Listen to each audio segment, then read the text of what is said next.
Welcome back to another deep dive. Today we're going to get a little personal, not in a gossip way, but more in a In a how do you actually live your day-to-day life kind of way. exactly. Yeah. You know that feeling when you decide to start a new habit? Like maybe it's a morning run or you decide to learn a language. Oh, yeah, you buy the new shoes, you download the app. Right, and you feel amazing on day 1. But then day 14 hits. The honeymoon phase ends, Yeah. and the daily grind begins. That is honestly where most plans just go to die. It is. It's the friction of reality setting in. Now, for most of us, if you skip the morning run, you just feel a little guilty. Right. But for a very specific group of people, we're talking about folks navigating life after bariatric surgery. That friction isn't just annoying. It's medically high stakes. Oh, absolutely. Right. We're talking about the difference between long-term health and serious malnutrition. It really is a lifeline. We aren't talking about popping a standard multivitamin just to, boost immunity. For post-bariatric patients, because of how their anatomy is actually changed, their bodies literally cannot absorb enough nutrients from food alone. Wow. The supplement regimen is the engine keeping the car running. And that brings us to the document we're unpacking for you today. It's a bariatric comparison chart. And honestly, when I first looked at it, it reminded me less of a medical form and more of a consumer report for a high-tech gadget. It's a matrix. It really is a decision matrix. It lines up 4 very different ways to get these vital nutrients into your body. You've got your chewables, gummies, patches, and liquid soft gels. Right. And it grades them against 3 pretty brutal criteria. Medical compliance, which basically means does it actually work? Gastric tolerance, meaning does it make you sick? And convenience. Is it a hassle to take every day? And what I love about this source material is that it forces us to look right past the marketing. Usually you walk down the supplement aisle and it's all bright colors and big promises of energy or vitality. So true. But this chart ignores all of that. It just looks at the raw physics and the chemistry of the delivery system. Right. It's not asking, is vitamin A good for you? It's asking if vitamin A is trapped inside a gummy bear, does it actually do anything for a bariatric patient? And the answers in this chart are honestly kind of shocking once you dig in. They really are. There are some clear winners, but there are also some devastating losers that I think a lot of people are currently relying on. It's a classic case of what feels good versus what actually works. And getting that wrong here has serious consequences. So let's just dive right into the grid. We have 4 contenders. Let's start with the heavyweight champion of the last few decades, the traditional chewable. The old guard. This has been the standard of care for a very long time. So looking at the first column, ASMBS compliance. For everyone listening, the ASMBS is the American Society for Metabolic and Bariatric Surgery. They set the gold standard. So how does the chewable stack up? On paper, it's a star student. The chart rates traditional chewables as high for compliance. Okay. And the reason given in the source is purely structural. It notes that chewables have the capacity to hold large doses. Hold large doses. That sounds like we're talking about cargo capacity on a ship or something. We basically are. Think about what a chewable tablet actually is. It's compressed powder. Right. You can take massive amounts of calcium, iron, zinc, these heavy, bulky minerals, and use thousands of pounds of pressure to smash them into a puck. You aren't limited by liquid volume or the delicate texture of a gummy candy. You just pack the nutrients in there. So if we were robots and we just needed to input the raw data, the chewable is perfect. It has all the stuff you need. Strictly chemically, yes. If you analyze that tablet in a lab, it hits all the medical benchmarks. But the problem is we aren't robots. We're human beings with stomachs and taste buds and gag reflexes. Exactly. And this is where the chart takes a pretty dark turn. We move to the second column, gastric tolerance and palatability. This is where the old guard really starts to crumble. The rating here is poor. And the descriptors the source uses are, well, they're visceral. It says often chalky and causes nausea. That word chalky comes up constantly in patient forms.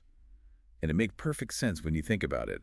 When you chew a compressed mineral tablet, you are essentially creating a paste of mineral dust in your mouth. Oh, that sounds awful. Now imagine doing that when your stomach has just been surgically reduced to the size of a banana. It is incredibly sensitive. And if you dump a bunch of chalky mineral dust into a highly sensitive stomach, You get the nausea mentioned right there in the chart.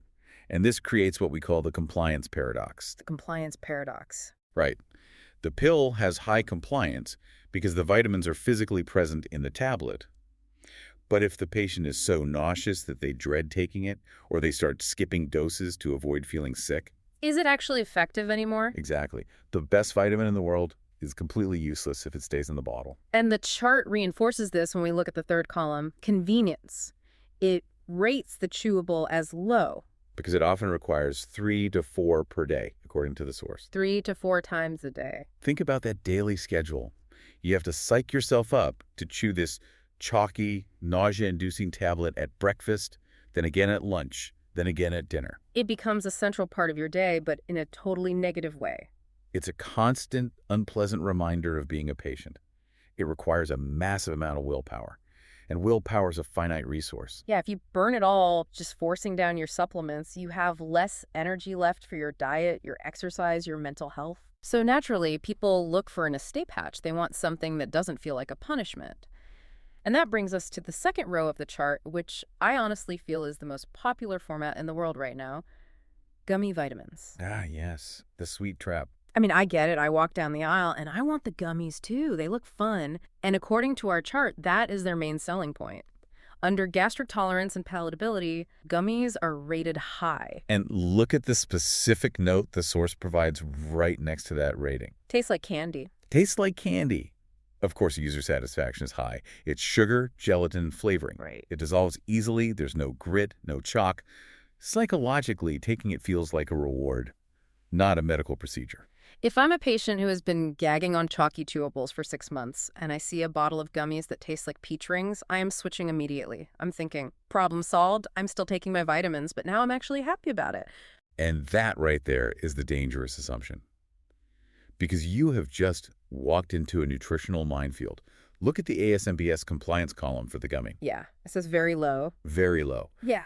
That is a failing grade in this context. And the reason given is very specific. It says they cannot hold iron or thiamine. This is a chemistry and physics problem again. A gummy is a matrix made of pectin or gelatin. It's a delicate structure. Okay. Iron is a heavy metallic mineral. Yeah. If you try to put a therapeutic dose of iron, the massive amount a bariatric patient actually needs into a gummy, two things happen. I'm guessing it doesn't taste like a peach ring anymore? Exactly. It tastes like you are licking a rusty car plier. It is incredibly metallic. Yikes. But secondly, the gummy structure itself often can't handle the weight of the minerals. It won't set properly. It literally falls apart. Oh, wow. So manufacturers have a choice. Make a gummy that tastes terrible and falls apart, or just leave the iron out entirely. So they just leave it out. Or they put in such a tiny, negligible amount that it doesn't do anything. And the same goes for thiamine, which is vitamin B1. We really need to pause on that. Because we aren't just talking about, oops, I missed a daily vitamin. What actually happens to a bariatric patient who doesn't get enough iron or thiamine? It is catastrophic. Iron deficiency leads to severe anemia. We're talking profound fatigue, weakness, heart issues. And the thiamine. Thiamine deficiency is even scarier. It can lead to permanent neurological damage.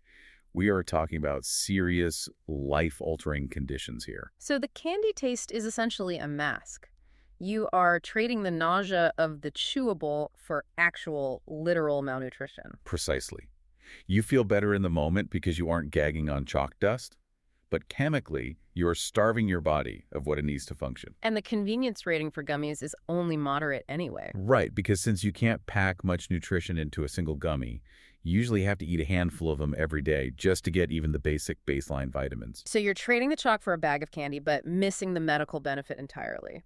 Exactly. Okay, so we have the effective but miserable chewable, and we have the tasty but useless gummy. That leaves people desperately looking for a third option. And this next one on the chart, well, it feels like science fiction, the transdermal patch. The sticker solution. The chart gives this incredibly high marks for user experience. Tolerance is high because, quote, no swallowing required.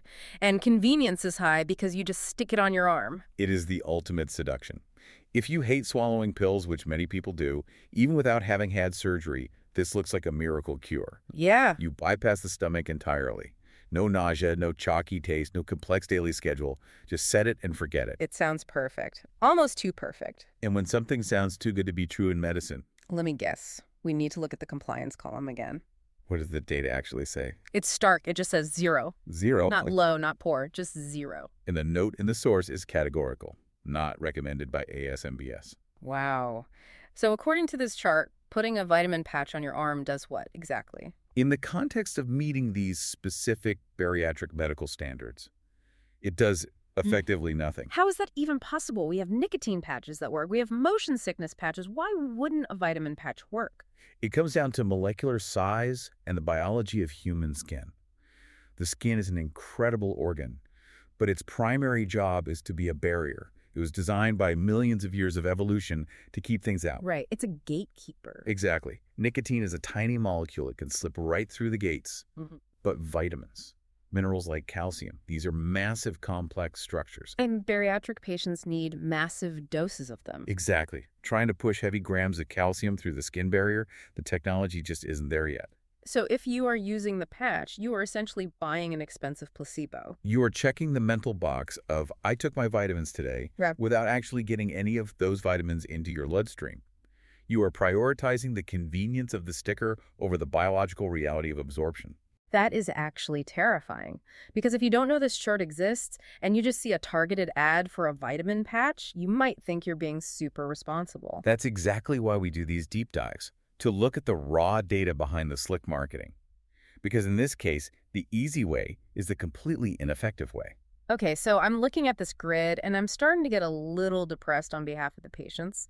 The chewables hurt your stomach, the gummies are empty calories, the patches are a myth. It feels like you have to choose between daily suffering and long-term sickness. Is there any light at the end of the tunnel here? Well, the source does present a fourth option, and it really frames it as the solution to this specific deadlock. Let's talk about it. The bariatric liquid force or the liquid soft gel. This is fascinating because it seems to be engineered specifically to solve the problems of the other three formats we just talked about. Let's run its report card. First up, ASMBS compliance. Rated high. And notice the specific phrasing here. Contains massive therapeutic doses. So, unlike the gummy, it's not missing the heavy hitters. It has the iron, it has the thiamine, it's matching the raw power of the chewable. Right. A soft gel is basically a sealed container for a liquid suspension or a paste. You can concentrate a tremendous amount of heavy nutrition into that liquid core. Oh, I see. You aren't limited by the gummy structure problem where it falls apart. Mm-hmm. You can put the heavy iron in.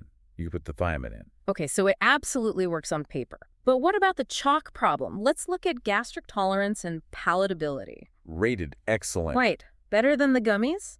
Well, differently. Look at the note. It says no taste and rapid dissolve. No taste. I mean, that sounds a bit boring, but in this specific context... It's a luxury feature. When you are constantly nauseous, you don't necessarily want a blast of artificial tropical fruit flavor. Definitely not. And you certainly don't want chalk dust. You want neutrality. You just want it to disappear. And the rapid dissolve part implies it's not just sitting in your stomach like a rock. Exactly. Soft gels are designed to break open quickly in the stomach environment. It releases the liquid payload, and then the shell itself just melts away. Nice. There's no grit. There's no heavy mechanical digestion process required to break down a hard compressed tablet. It bypasses the mouthfeel problem entirely because you just swallow it whole. Mm-hmm. But because it's a soft gel, it's slippery and much easier to get down. And finally, let's look at the convenience factor. Rated high. The stat given here is only 2 small capsules daily. Just 2 capsules. Compare that to the 3 or 4 giant chewables a day. That is a massive difference in your daily quality of life. You take 1 in the morning, 1 at night, and you are completely done. You have met the high compliance standard without suffering through the poor tolerance experience. It really does seem like it just sweeps the board. It's taking the high compliance from the chewable, the high tolerance from the gummy, or honestly even better, since it has no taste at all, and the high convenience of the patch. That is the synthesis. It is bridging the gap. It finally acknowledges that patients need massive medical doses, which is non-negotiable. But it also acknowledges that patients are human beings who don't want to feel sick to their stomachs every single day. So if the data in this chart is this clear, if the liquid soft gel is the only format with green checks across the board, why are we even having this conversation? Why aren't the other formats just totally obsolete by now? Inertia. Just inertia. Medical inertia is a surprisingly powerful force. The chewable has been the standard for 30, maybe 40 years. Wow. Doctors are just used to prescribing it. Nutritionists are used to recommending it. It's simply the way it's always been done. And patients might just grab the gummies because they see them at the grocery store and think, hey, good enough. Exactly. Or they see a targeted ad for a patch on social media and think their problem is solved. Mm-hmm. But this chart is a stark reminder that you have to look at all three columns. You can't just optimize for taste, like with the gummies, or convenience with the patches. You have to optimize for the intersection of compliance, tolerance, and convenience. It's all about balance. It's about sustainable health. If you can't tolerate the vitamin, you are going to stop taking it. If the vitamin doesn't actually have the nutrients in it, it doesn't matter if you take it anyway. Yeah. The liquid soft gel, at least according to this source material, is the only format that effectively solves both sides of that equation. So let's quickly recap the landscape here for you, the listener. Maybe you are staring at your own vitamin bottles on the counter right now, wondering what to do, because this is highly actionable information. It absolutely is. If you have the traditional chewables, you are medically covered, but you are likely suffering through the daily experience. It's effective, but it's unpleasant. And if you're suffering, you are at a high risk of just quitting. That is the real danger there. Now, if you have the gummies, You are probably enjoying the experience. They taste great. But you need to go check that label immediately. Are you actually getting iron? Are you getting thiamine? the chart suggests you aren't. Right. You might be walking around with a hidden severe deficiency, running on false confidence. And if you have the patches. I would be very worried. The chart is unequivocal on this. Zero compliance. Not recommended. You are prioritizing convenience over efficacy to a highly dangerous degree. You're basically gambling with your nutrient levels. And finally, if you are using the liquid soft gels, You're hitting the sweet spot. You are getting the massive doses you need for medical safety, but you aren't paying the daily tax of nausea or terrible taste. It is the logical choice based purely on this data. It's the natural evolution of the format. it's just wild to me how much difference the physical format makes. It's the same base ingredients mostly, but the delivery system changes the entire outcome. That is the biggest takeaway from all of this. Chemistry matters, sure, but physics matters just as much. How the thing is physically built determines whether your body actually gets what it needs and whether you can stand to take it in the first place. And having no taste sounds like such a small, trivial thing, but when you are talking about a daily, lifetime commitment, It becomes everything. Friction is the absolute enemy of habit. If every single time you look at that bottle, you feel a little wave of dread or nausea, you are fighting a losing battle. yeah, You shouldn't have to use all your daily willpower just to swallow your vitamins. You need to save that willpower for the rest of your life. Your diet, your exercise, your job, your family. The supplement should be the easy part. that is a great way to put it. The supplement should be the easy part. And this chart suggests that with liquid soft gel technology, it finally can be. Well, this has been a huge eye-opener. I think a lot of us just assume a vitamin is a vitamin is a vitamin. But clearly, looking at this data, that is not the case at all. Not even close. You have to look at the intersection of all three columns. You can't just optimize for a candy taste, and you can't just optimize for raw lab numbers on a page. You have to optimize for the actual human being taking the pill every day. So here's my final thought for you, the listener, to mull over. We've seen the data today. We've seen the 0 next to the patch and the very low next to the gummy. And we've seen the straight A's for the liquid soft gel. But here is the real question. If the liquid soft gel format offers massive therapeutic doses, no taste, and higher daily convenience, why do the traditional chewables still exist as the default standard for so many doctors and patients?